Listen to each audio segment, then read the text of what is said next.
पावसाळ्यानंतर भाद्रपद आणि आश्विन महिन्यात झालेली पाण्याची भरभराटी, टवटवीत झालेली झाडं, दिवसभर पडणारं कोवळं ऊन आणि निरभ्र आकाश सह्याद्रीत भटकंतीसाठी सुवर्ण काळ घेऊन येतात. सोणकीच्या आगमनाने या महिन्यात रौद्र सह्याद्री थोडा नमतो. इतर वेळेस सहनशक्तीची परीक्षा घेणारा सह्याद्री थोडी सूट देतो.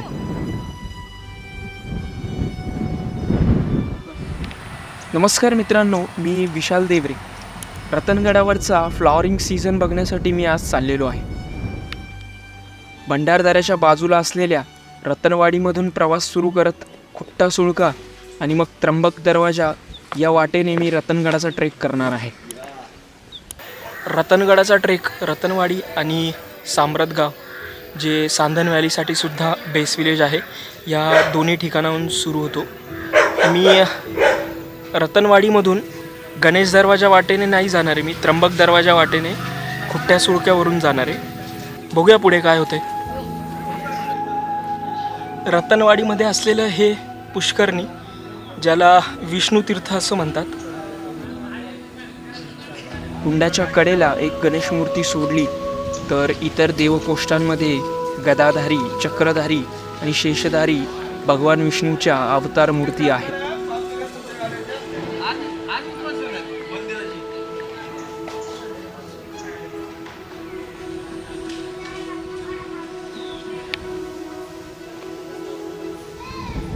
ट्रेक सुरू करण्याआधी अमृतवाहिनी म्हणजेच प्रवरा नदीच्या काठी असलेल्या अमृतेश्वर मंदिराकडे निघालो.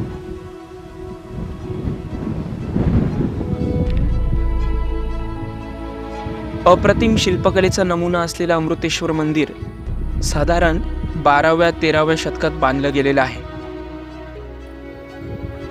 मंदिर पश्चिममुखी असून मंडप, अंतराळ आणि गर्भगृह पूर्वेला आहे.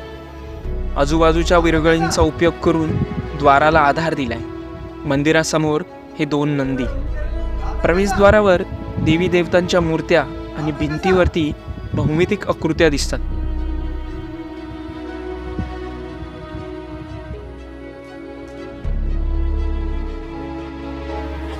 शिखरावर कोरीव व जाळीदार नक्षीचे थर आहेत.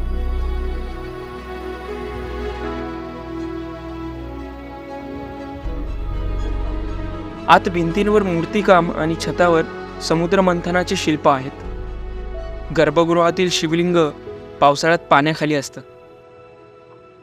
त्याखाली भूमिगत झरा असल्याचं म्हणतात, जे प्रवरेचं उगम आहे असंही मानतात. स्थापत्यशास्त्रानुसार भूमिज प्रकारामध्ये याचा समावेश केला जाऊ शकतो. भंडारदऱ्याच्या कडेला वसलेल्या रतनवाडी गावाच्या आजूबाजूला खूप साऱ्या आकर्षक साईट्स आहेत.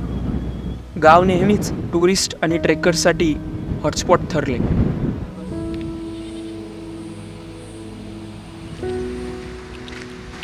समोरच्या भात शेतीमधून वाट गणेश दरवाजा मार्गे रतनगडावर जाते. तिकडून न जाता मी खुट्टा सुळका मार्गे गडावर जाणारी वाट चालायला सुरुवात केली.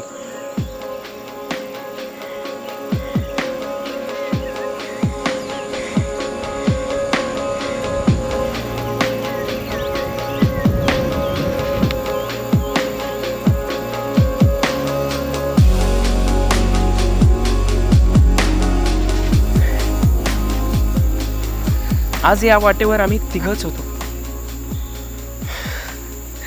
गडावर कॅम्प करायच्या दृष्टीने लागणारं सर्व सामान घेऊन आम्ही निघालेलो. सोबत मल्टिपल कॅमेराज, टेंट, जेवणाचं सामान आणि पाण्याच्या बॉटल होत्या. नेहमीपेक्षा जास्त वेळेस वेळोवेळी ब्रेक घ्यावा लागत होता.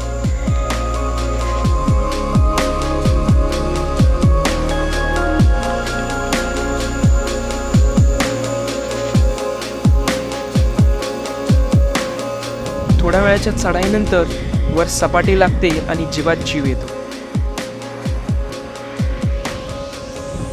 वर आल्यानंतर डावीकडे गवळी देवाचा डोंगर, घनचक्कर आणि पाबरगड दिसतो.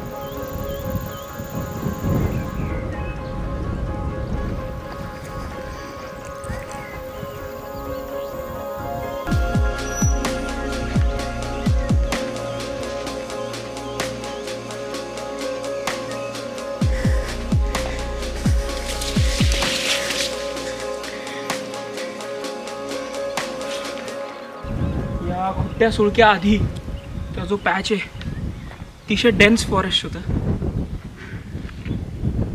जेव्हा त्या जंगलामधून चालत होता असं वाटत होतं की रात्र झाली का इतकं डेन्स फॉरेस्ट होतं.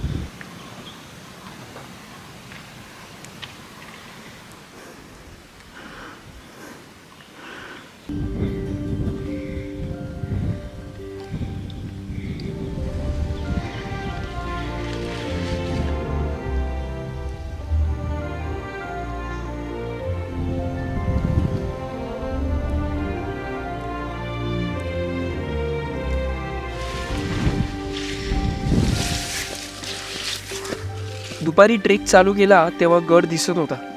आता अचानक गडावर धुकं पसरलेलं.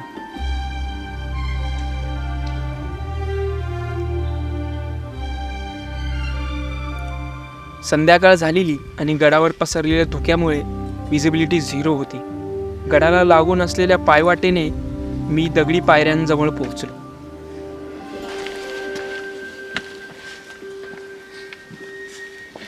कातळात कोरलेल्या पायऱ्यांना एका जागी मोठा तडा गेलेला आहे. या पायऱ्या आपल्याला त्र्यंबक दरवाजाजवळ घेऊन येतात.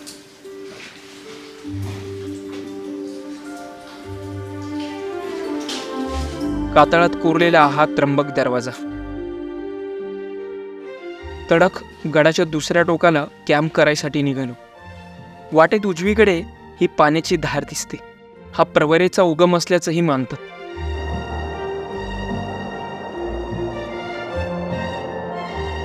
टेंट लावून मी जेवणाच्या तयारीला लागलो.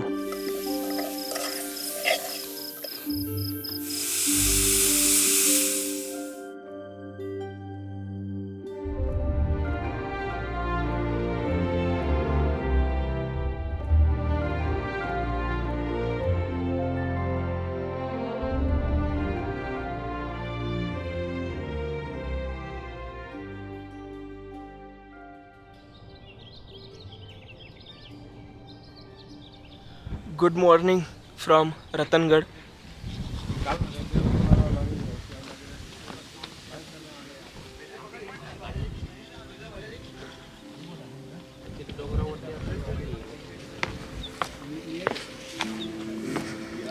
काल जेव्हा संध्याकाळी आम्ही त्र्यंबक दरवाजाजवळ पोहोचलो, सडनली वातावरण चेंज झालं आणि धुकं पसरलं गडावरती. काल रात्री खूप थंडी पण होती.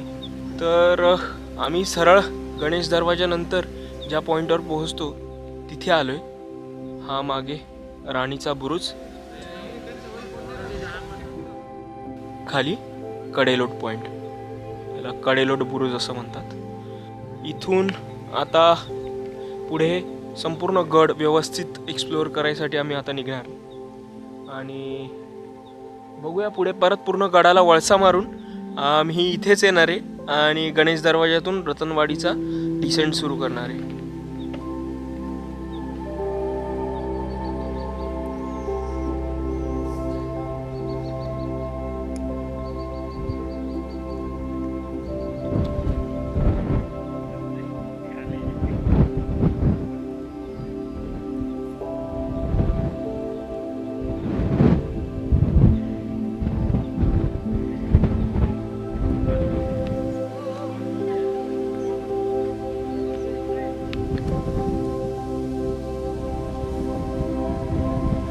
गवळी देवाचा डोंगर आणि गणचक्करच्या मागून सूर्योदय झाला.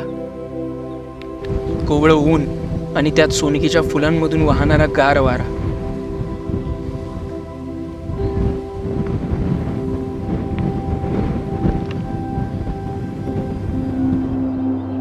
समोर कात्रवाईचा भव्य कातळ वाढणाऱ्या उन्हासोबत उजागर होत होता. बऱ्याच दिवसांनी एक सकाळ खऱ्या अर्थाने शुभ सकाळ वाटली. रतनवाडीतून वर येणारी एक वाट शिडीमार्गे या गणेश दरवाजाजवळ घेऊन येते.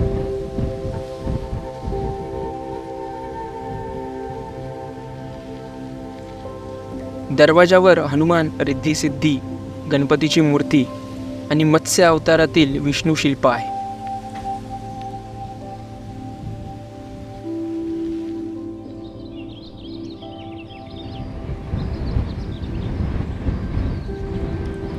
पुढे रत्नादेवीचं मंदिर आणि गुफा.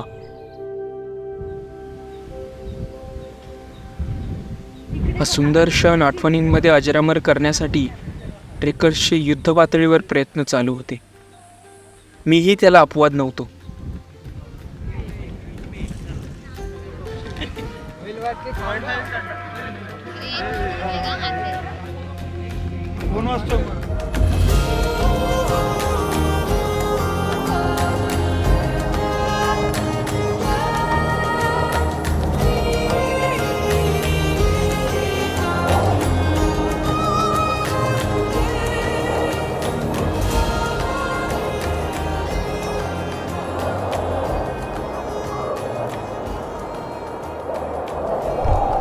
पहाटे लवकर उठून टेंट आणि जेवणाचं सामान आवरलं.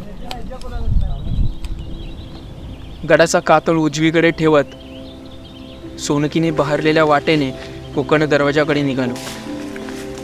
वाटेत उजवीकडे ह्या पाण्याच्या टाक्या.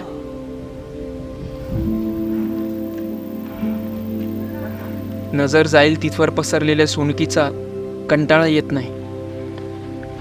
या निसर्ग किमयेकडे कौतुकाने पाहावंसं वाटतं. हिरवं पिवळं आच्छादन मनात किती साठवू आणि किती निहाळू या द्वंद्वामध्ये मन सतत असतं. त्यात चाललेल्या अंतराचं भान राहत नाही. 2022 मध्ये 7 वर्षातून एकदा फुलणारी कारवी गडावर बहरलेली. कारवी महोत्सव पाहण्यासाठी गडावरची गर्दी द्विगुणित झाली. कोकण दरवाजा.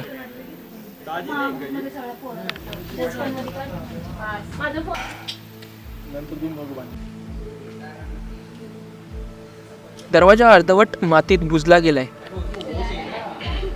पण अवशेष अजूनही तग धरून आहे.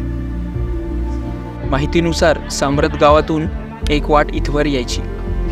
ती पुढे नष्ट केली गेली.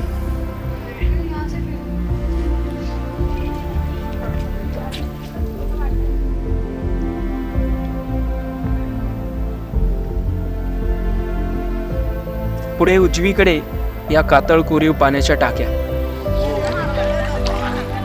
वरच्या टाक्यांमधून नितळ स्वच्छ पाणी खालच्या टाकीत गरमगळतं आणि वापरण्यायोग्य होतं.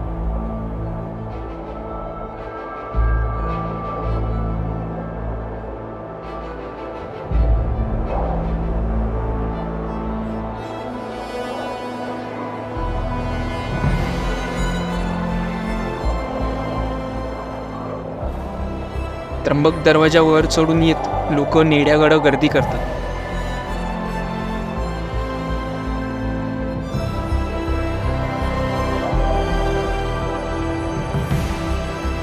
नैसर्गिकरित्या झीज होऊन कातळात तयार झालेलं हे छिद्र म्हणजेच नीडं. सह्याद्रीत बऱ्याच गडांवर हे नीडं दिसून येतं आणि त्याच्यावर हा ध्वज.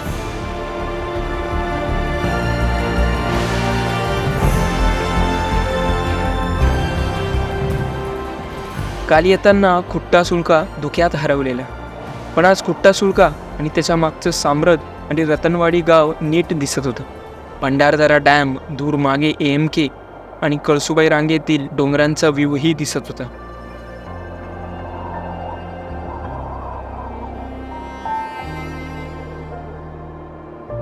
संपूर्ण गडाला आता प्रदक्षिणा घालून गणेश दरवाजामधून परतीचा प्रवास सुरू केला. मी विशाल देवरे रतनगडावर बहरलेल्या सोनकीच्या असंख्य आठवणी उंजळीत वेचून आता परत चाललोय. भेटूया पुन्हा अशाच एखाद्या मनात घर करून जाणाऱ्या साह्य कड्यावर.